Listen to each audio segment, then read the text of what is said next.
Hands up if you think the best primer is just a sticky first layer that you can immediately cover up with all your actual colours. Now, what if I said there's no such thing as the best primer? What there is instead is the best way to prime, depending on what you're trying to do. And that's what we're going to explore today, getting a foundation on your models that hopefully makes everything else you do afterwards less like icing a 4-tier wedding cake. There's actually far more options to do it now than you might think. You don't have to prime everything in black, especially if you ever want to get through that very large pile of potential before you die of old age.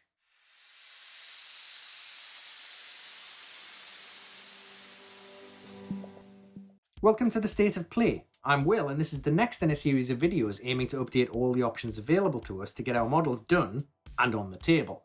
And by that I mean getting my models done and on my table. Assembling all the models for the previous two videos took me about 8 weeks of hobby time. I even took a day off work to make the Dark Oath box and managed to build one single model. Is it any wonder that 3D printing is more popular than ever? It's just quicker. After all that build and prep time, it's no wonder that priming is the part of this hobby we tend to skip through. If priming was Tinder, we'd all be left swiping our way to Chaos Black. Because when it comes to primer, who cares? We just want to start. Grab the cheapest spray can you can find, slosh it on, and get painting, right? Sure. Thanks for watching. The end. But what if the choices we make in the priming stage made the job so much harder? Or could even make everything so much easier? Provided we started thinking of priming as a first colour layer and not just some arbitrary coat of black paint that subsequent paint will then stick to. So let's talk about all of our options. And all these options are acrylic, which works even if you intend to paint with oils or enamels. Nothing against lacquers, as they really are great, but if there's a non-toxic, poison-free alternative I can spray liberally as an aerosol using a cardboard box and a simple mask, I'll opt for that. Your first option is brush-on primer. They come in a wide variety of colours. You can also use that polyurethane airbrush primer, and there are many people out there that swear by this. Maybe you've got nowhere to use a spray can, for example, in which case, it's a solid option.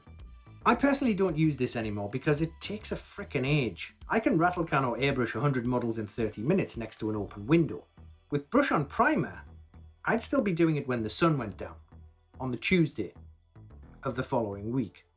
It's time-consuming enough painting models that I can't justify painting the model with primer just so I can then paint the model.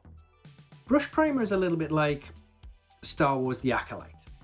On the face of it, it probably seemed like a good idea at the time, but the more thick and complex layers you add, the more chance you have of ballsing up all the details accidentally. Because if it's not done properly and by someone mildly competent, you just end up with a horrendous mess that no one wants to see.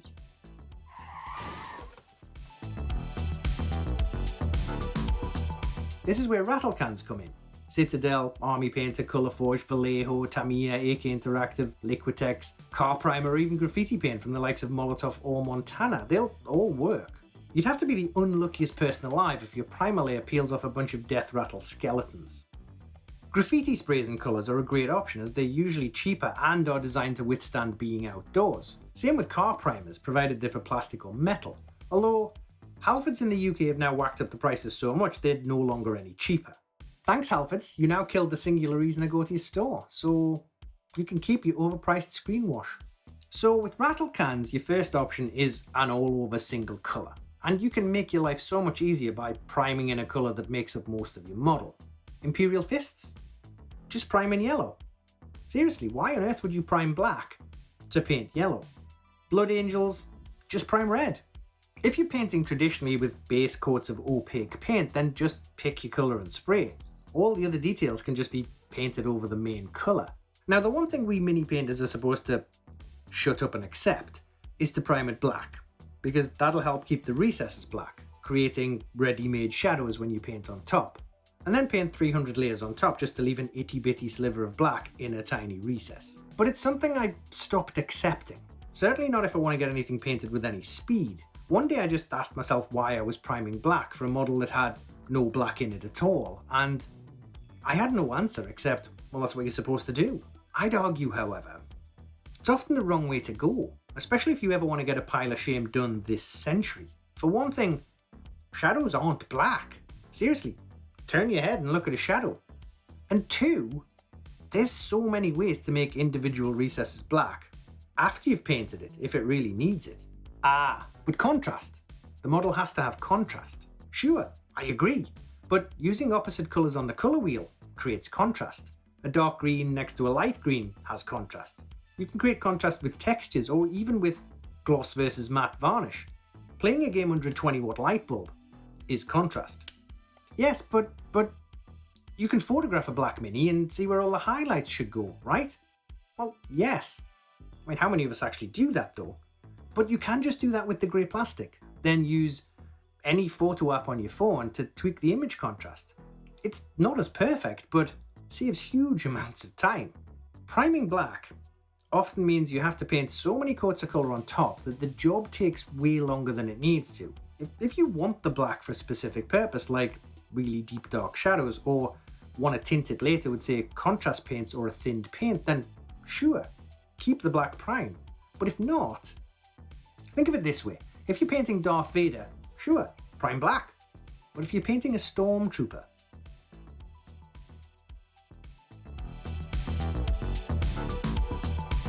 if you're planning on using speed paints or contrasts over a single colour, then it gets a little more complex. You've got to be a lot more careful laying down your paint because mist spots will show up really badly as light patches, like your model was glowing from the inside. Nothing worse than finishing up and then turning your model upside down to spot a load of white lines everywhere. Like backstage at an early 1990s advertising award show. Speed paint or contrast work much better over a satin type prime. The satin layer gives the contrast type paints just enough surface smoothness to run nicely into recesses, but keeps it from running away with itself. Too glossy and it runs everywhere, too matte and it stays in place more and can pool and stain. So if you've ever zenithal with a super matte paint and wondered why your contrasts were more coffee stainy, try adding satin varnish to your paint mix. Now, it's a very subtle difference that most people won't care about, but it's there and can happen. Citadel White Scar, Wraithbone, Grayscale work great, but prices. I'd recommend trying a bunch of lighter colours from a range of brands just to see what you like best. Probably the easiest one of all to do and a great quick way of painting using speed paints or transparent inks is to buy black and white sprays and spray black first. Then take your white and spray it from the top or at a 45-degree angle, or in fact any angle where you want a light source. But there's a couple of things I think people should call out more. Firstly, rattle cans tend to create a much more spattery looking zenithal. The most repeated phrase in this hobby is 8 little words that make me squirm every time I hear them. Or you can do it with a rattle can.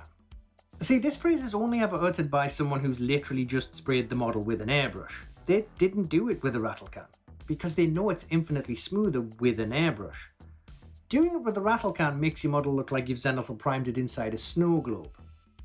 Secondly, not all white sprays are made the same. I don't know what Citadel did to their White Scar spray, but it's really good. By far the smoothest on the market in my opinion. It's not as good as an airbrush, but it's not far off. However, a white rattle can isn't very precise. So when you pressure blast that on top, it's going to flood the area. Where an airbrush would leave recesses untouched and subtle gradients, a spray can will dump colour on the top like snow sliding off your roof onto your car. You can mitigate the spatter on miniatures with spray cans. There's 2 ways. The first is to spray much more white than you think you should. So the black is only really showing in the deepest recesses, like that area under your fridge that you promised to clean, but then never did. And second, by using multiple shades of grey. First a black, then a dark grey, then a light grey, then a white. This will absolutely work 100 times better, but the danger is accidentally spraying too many layers and obscuring the details. And you'll have to buy 3 or 4 different rattle cans. Once you've bought a bunch of these 3 or 4 times per year, you're getting perilously close to the cost of an airbrush setup. Absolutely use the rattlecan zenithal method on terrain. That spattery effect really genuinely helps terrain look more natural, but on skin, looks like psoriasis. But the black and white zenithal method for contrast type paints has one big drawback. Recesses that are black might create horrible muddy shadows. So if you're not going to grayscale zenithal, then I'd argue the best alternative is a colour scale. This is where you start with a colour and either go progressively lighter or use a contrasting colour. So say 3 different shades of red for blood angels. Or use colour theory with contrasting colours like purple, then yellow or green, then white for orcs. I'll go into this in a little more detail later. The more colours you lay up when spraying lightly, the smoother the gradient result will be. So there's less snowstorm spatters than black directly to white. But the cost of buying multiple rattle cans in a huge array of colours often makes this impractical, and most hobby brands don't really have multiple spray shades of one colour anyway. To get a huge array of spray colours, you need to look outside this hobby to graffiti and art supplies, so companies like Montana or Molotow and artist brands like Liquitex, which are often much cheaper anyway. However, big caveat, by the time you've spent all that money, it's cheaper to get an airbrush and learn to use it, and spray the paints you already own. If you ever needed an excuse to pick up an airbrush, let me just show you to illustrate my point. This is 1 year's worth of rattle cans, and this doesn't even include the empties I've already thrown away. At an average price of £10 a pop, there's over £300 worth of sprays just sitting here. Multiply this by over 30 years in this hobby. I challenge anyone to tell me an airbrush is too expensive. I saved a literal fortune getting an airbrush set up, and I can spray indoors. And this, ladies and gentlemen, is how you convince your significant other that investing in an airbrush will help pay for more nights out at a posh restaurant. Which brings me on to airbrush priming. For our grayscale, that would be black and white, or black, grey and white. Now you don't need to buy airbrush primers in all 3 colours unless you want them. Only the very first spray layer can be considered the primer, the black. The greys and whites can be inks or any other brand of paint you can thin smoothly. There are now so many brands of airbrush primer, so this one is up to you. Just find one you like spraying and that doesn't make you want to pull your hair out. Vallejo! In the end, I opted for graffiti acrylic from Molotow. It's easy to get. It sticks like a dream, I don't have to thin it, and it just works. In your face, hobby primers. So if you're looking for something super smooth, you can't go wrong with a base of Molotow black with, say, a zenithal of white ink from the top. Although occasionally inks can just rub off. I've still yet to figure out why it happens on some days but not others, so I changed it up to use Tamiya flat white, thinned 4 or 5 to 1 with their X20A thinner. It's so smooth it's like vaselining the inside of an obese person's thighs for a long bike ride. Not that I've done that. The best part is you don't really need the grey shades. With this method you'll get a very smooth blend from black to white and end up with all the grey tones anyway, which with any zenithal is what you're aiming for. Remember, from above your model should look mostly white after this. I see too many people leaving way too much black. If there's still loads of black showing, it's not enough. Spray some more, your model will end up looking like a Walking Dead Season 11 zombie, rather than Season 1. But you're still going to have that issue where some colours over the black will just desaturate and muddy up, especially many of the lighter colours like yellow. So if you own an airbrush and can spray any colour you want from any brand you want, then why would you not consider priming in a host of different colours? It makes it so much quicker to lay down huge swaths of colour to get big chunks of the model done in the shortest possible time. But this has become my go-to method for priming, so I'm going to go into a little bit more detail on this one. Using speed type paints. Man, English really needs a collective term for contrast type paints. Italy has one, chiaroscuro. In fact, the German has my absolute favourite, Helldunkel. How cool would it be to call these Helldunkel paints? Anyway, with these Helldunkel paints over a multicoloured prime, you can get your models done in next to no time. And yes, you'll need an airbrush, but hopefully I've gotten across why having one ends up working out cheaper in the long run. You can always watch my airbrushing video if you wanted a way to mitigate many of those annoying variables airbrushes come with. There's 2 ways of doing this. Similar to rattlecan in colour scale, you can just use multiple shades of the same colour and work upwards to the lightest, even right up to white. Things like Army Painter Fanatic now make this so much easier, as you can just thin and spray all the colours in the right order using the flexible triads. And you don't even need to clean the airbrush between colour changes. So on this colour wheel, you're working this way, getting progressively lighter.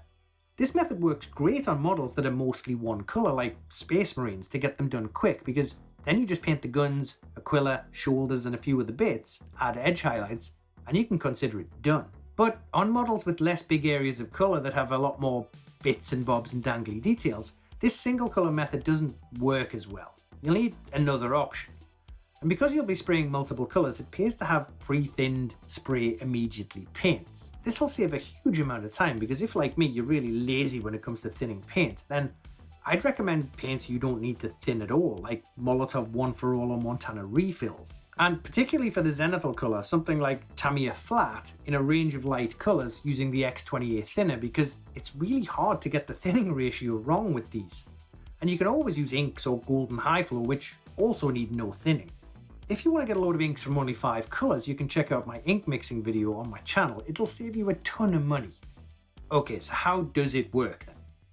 On this CMYK colour wheel you've seen a million times before, let's make sure yellow is right at the top, and then let's just slice it in half into warm colours and cool colours. When you prime, you just need to pick what colour you want your shadow colour to be and spray the model. All these colours at the bottom will make your shadow colours, so you can just go to a shop and pick up one of each of these. I picked up Molotow, who have them in either 30mm or 180mm, along with a black, brown and a white to make greys. But you can always mix these together to get a range of darker colours if you want. Now this is a priming video, not a colour theory video, so I'm not going to go into detail on what you need to pick for what, but if you want cooler shadows, stick to the bluer side. If you want warmer shadows, the redder side.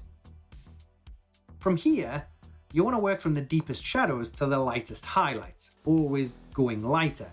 This one is up to you how you want to work up the lightness spectrum, but you can go straight to white for speed, or if you want some more varied chromatic shades, you can leap straight across the colour wheel to the contrasting lighter colour and work up from there. Think of it like you're always working your way up to white, even if you don't always go to white. It's all going to depend what colour you want your model to be. What you're effectively doing here is laying down your mid-tones. These can then be shaded down with washes and highlighted up with layers or edge highlighted, making the process so much quicker than painting everything up from a black. Or you could go brown, flesh, then white, like on these dark oath. This should give a great base for multiple skin tones, browns and metallics.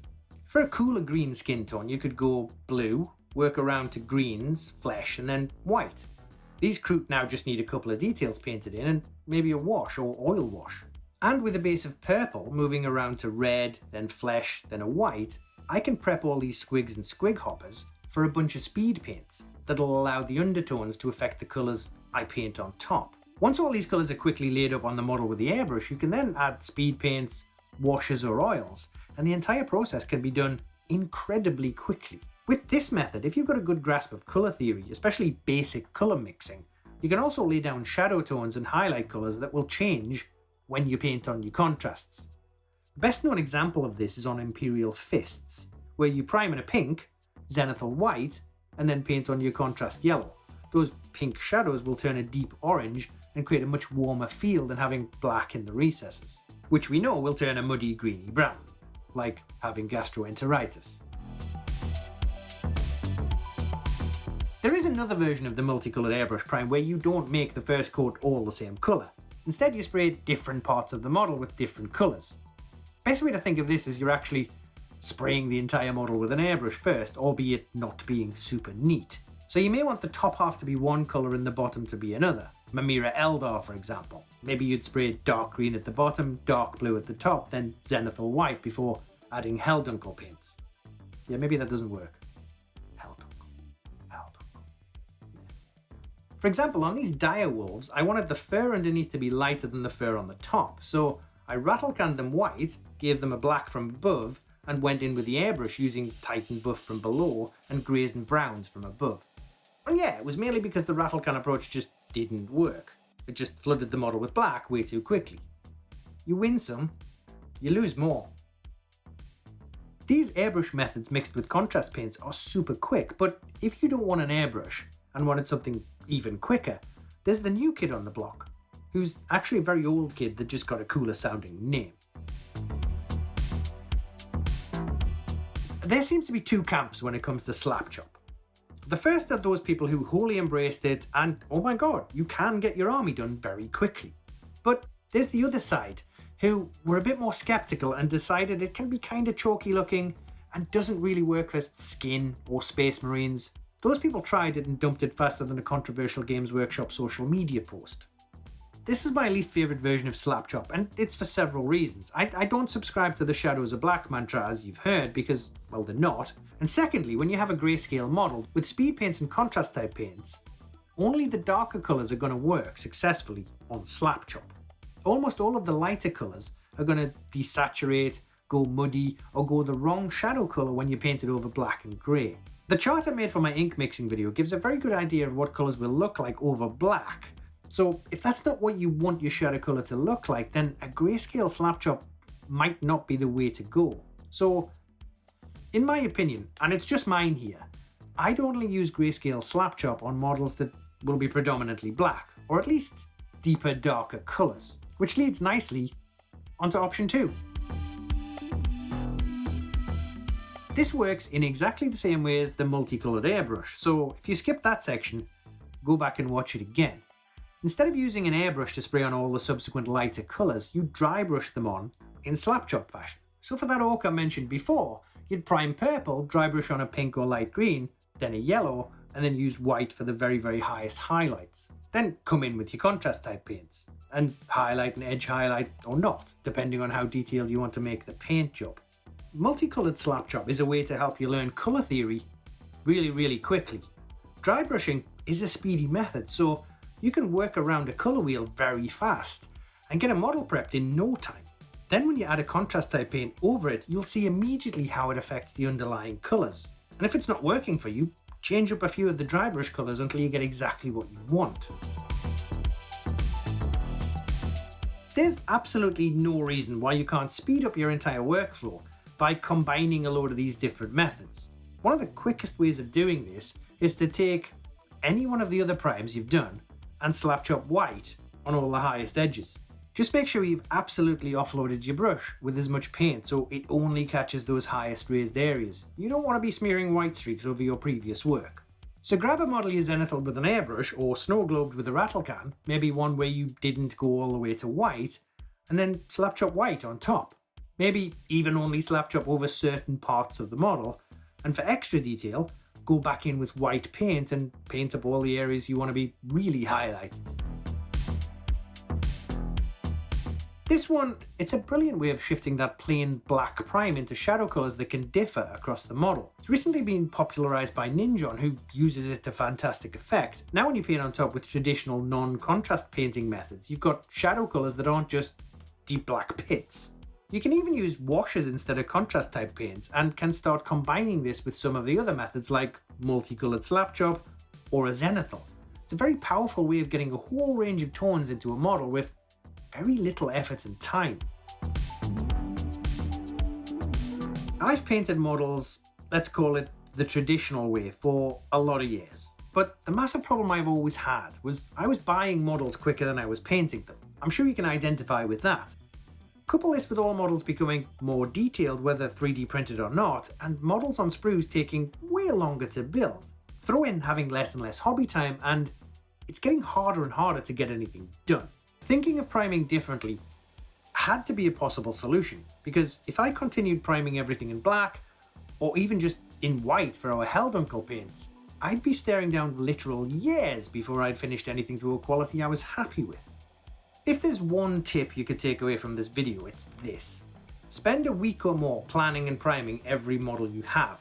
Don't just prime them all black, that won't help. If they're sitting on your shelf now as grey plastic, I guarantee they'll sit on your shelf primed black too. Staring at black is no better than staring at grey. By priming things in multiple colours, it kind of kickstarts your brain into thinking they're further forward than they actually are, because you can see colour values, highlights, tones and shades on your models already. Your brain then makes the quick leap to where to go next, and the best part is you can now just pick any model off a shelf and it's like you already started. A few extra brush strokes here and there and they're done. Yeah, well, perhaps not that easy, but we take the wins where we can. Obviously that's a load of old hyperbole mixed in with a generous dollop of bull, but surprisingly, it works. Seeing all these models with colour on them has me more excited about painting than I've been in a long while. Now, you probably noticed this wasn't a video about how to spray. I went ahead and assumed you know to spritz both a rattle can and an airbrush, as opposed to holding down the spray button like the minigun scene in Terminator 2. If you're spraying like that, very few of these methods are going to help. So there you go. Try them all, pick the ones you like, find out which one will get your models on the table quicker. Just try to think of priming as an aid to your painting and not just the first sticky layer of paint. And that's the state of play. No, not yet. I need to do the end blurb that you guys always skip. So please don't skip this time and consider supporting the channel in some small way. You can subscribe, leave a comment, share the video, or even join my Patreon like these fine folks. If not, you can visit my website and pick up some hobby tools, maybe at a discount, maybe not, but either way it helps out the channel. Oh, and if I've convinced you to pick up an airbrush, check out my video on airbrushing to help you reduce all those miserable variables. Now, that is the state of play for today. I'll catch you next time.